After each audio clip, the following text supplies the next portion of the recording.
Pansin nyo, kapag may nangyayaring retrograde, ang daming lumalabas na wrong information, ang daming nananakot about it. Hala, Mercury retrograde, ganyan-ganyan. Hala, Pluto retrograde, ganto-ganto. Ano nga ba yung retrogrades? Pag-usapan natin to. But before that, don't forget to subscribe, like, and share to support me. Let's talk about it. Pero before that, ano nga ba yung retrograde? So ito, I will have a diagram here sa tabi ko.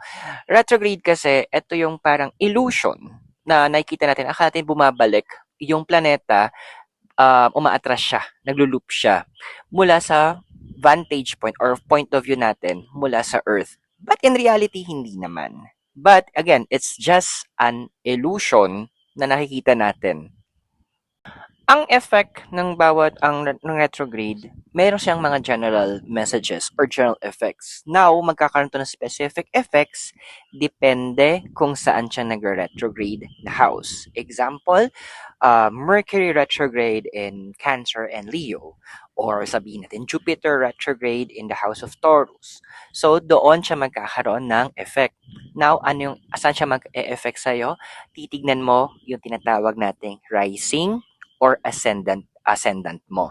Doon siya magkakaroon ng effect. Then, from there, titingnan malaman natin kung anong house o anong area ng life mo tatamaan or magkakaroon ng effect yung particular na retrograde na nangyayari.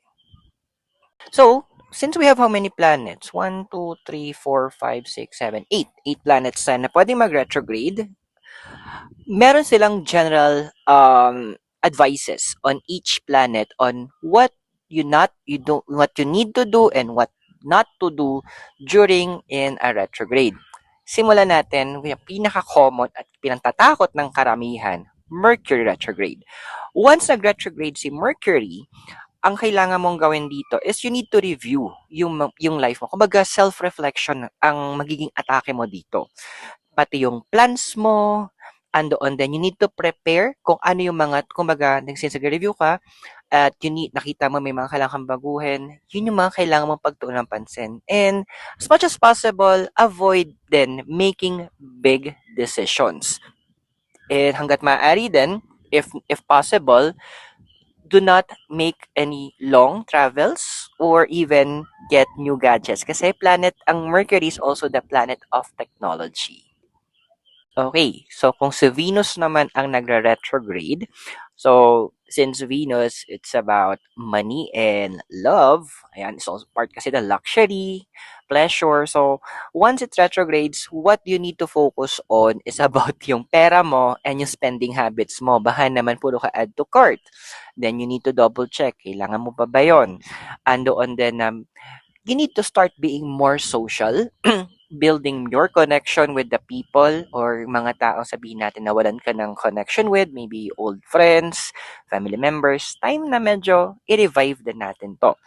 And andito din yung paano mo ina-express yung affection mo, yung tinatawag natin love language mo. You need to double check, baka naman excessive na siya or baka naman kulang. You need to also balance it. And also respecting the love language ng mga tao kasi hindi naman lahat words of affection, words of affirmation na nagsasabi ng mahal kita, I love you. Some could be quality time ang kanilang love language. So, andun yung part na kailangan mong bigyan pansin yon or i-respect yon. And ito din yung moment that you can improve your relationship. Now, relationship hindi lang romantic.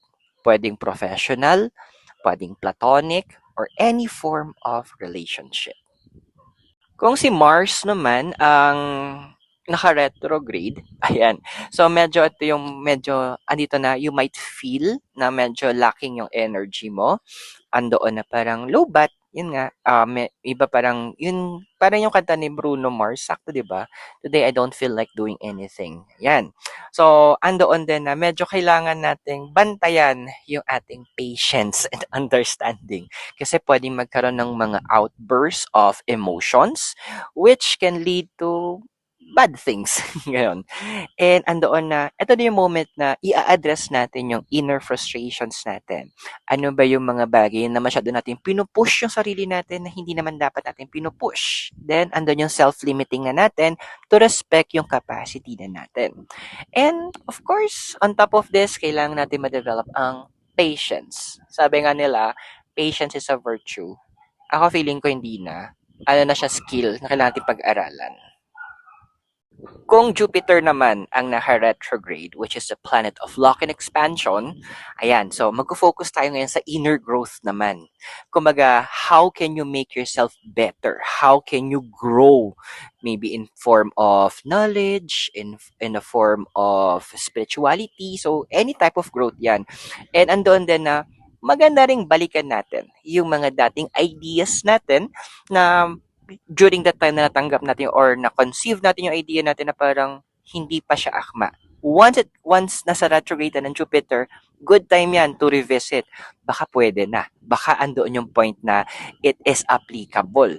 And andoon din na maganda rin itong moment to brainstorm on your future plans. Ito rin yung point na, kumbaga, isipin mo siya na parang gera, nag-retreat ka, nag-regroup, and nag-iisip ka ng paraan, um, paano ka atake in a different and better way. Ayan, kung si Maring Saturn naman ang naka-retrograde, ang magandang maging response natin dito is mag-review tayo ng mga goals natin. Tama pa ba? Yung tina-target mo pa ba, yan pa rin ba yung dapat? Or nagkaroon na ng mga shift or ng changes? So, andito rin yung moment na medyo kalma-kalma tayo. You need to slow down with what you do. Kung bigyan ng chance yung sarili mong makahinga, maka-catch up. And eto din yung time na you need to also overcome. Ano ba yung mga challenges na hinaharap mo? Focus on it. Find ways to fix it. And of course, andyan din na magsiset na tayo ng boundaries. Baka naman kasi na-abuse ka na habang nire-review mo yung mga goals mo na may mga linta pala sa paligid mo na kailangan mo nang i-cut off or ilayo sa sarili mo. Hindi masama na isipin ang sarili, ha? Hindi rin masama na i-prioritize ang sarili. That is actually a form of self-love once you prioritize yourself. Kung Uranus naman ang nagre-retrograde, ayan, medyo happy tayo kasi yung intuitions natin pwedeng mas umangat. Pero along with that, medyo baka magkaroon tayo ng mga moments of deluluness. Balance it with logic. Again, we are all intuitive. Lahat tayo, meron tayong intuition. Hindi lang yung mga special people, kuno. Lahat, in general. But, you need to balance it also with research. Kasi baka madelulo ka naman, di ba? So, andoon din na medyo bantayan natin kasi minsan kapag sobrang taas na intuition natin at hindi natin na-verify, ending, nagiging rebellious naman tayo. Which is not good then in a certain degree, di ba? And then na you need to also open yourself to the new path for growth. Pwedeng ito na yung moment na i-divert ng universe yung tinatahak mo, maybe a change of career, a change of residence. Ayan. So, kailangan maging open ka doon kasi magkakaroon din to ng moment of being, ito na yung moment of individuality. Kumbaga, mas papairalin mo ikaw as you are, what you can do, what you can bring to this world. Nakaninsyan ko. Na ako si Neptune naman yung nagre-retrograde, yung moment of retrograde niya, andoon na may increase of sensitivity din na mangyayari. So, medyo mas ramdam mo kung may pinag-uusapan ka. Kasi magkakaroon na medyo magkakaroon ng psychic overload with Neptune because it's also the planet of spirituality. So, andyan na, huwag mong hayaan naman na ma-over ka nun or ma-overcome ka nun.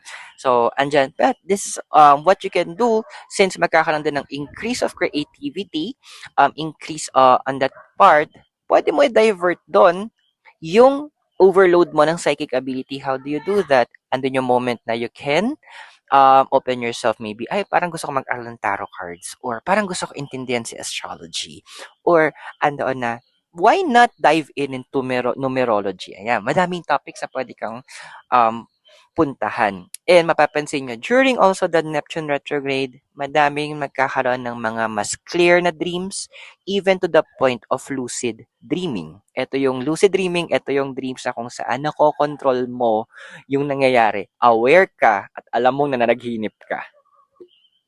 Last but not the least is the planet of Pluto, which is a planet of transformation. Ngayon, kung siya naman yung nagre-retrograde, ayan. So, medyo magkakaroon tayo na tinatawag na mas malalim na insights into different things. And ito na yung moment na tatawagin din tayo para i-purge or tanggalin natin yung mga old habits natin or yung mga bagay na ginagawa natin or addictions natin na hindi nakakatulong sa growth natin in different aspects. Maybe growth mo sa career, meron kang old habits na ginagawa na hindi na nag-work. Pwedeng nag-work dati yon pero hindi na ngayon. Kasi everything is changing. At the moment, then it's also a good moment to declutter or remove things na hindi naman nakakatulong na sa life mo. It's more on like banishing the negative energies, thoughts, emotions, places, and even people mula sa buhay mo. So yun, I hope nakatulong sa'yo yung basic information kung anong ibig sabihin ng retrograde at yung bawat planets, anong effect niya at paano dapat tayo magre-response. Tandaan mo may it be negative or positive ang effect ng retrograde, pwede mo pa rin gamitin ito to your advantage. Because ang energy kasi hindi siya pwedeng gawin, hindi siya pwedeng sirain, pwede siyang baguhin. Use the energy of the retrogrades. Pag nalaman nyo may retrograde ulit, any planet, use it to make yourself better, stronger, and wiser. So, I hope nakatulong sa inyo yung mga info na yon. So, don't forget to subscribe, like, and share to support me. And mula po dito sa La Trinidad Benguet and Baguio, kasi nasa gitna ako nila. Have a great day, and I'll see you on our next videos.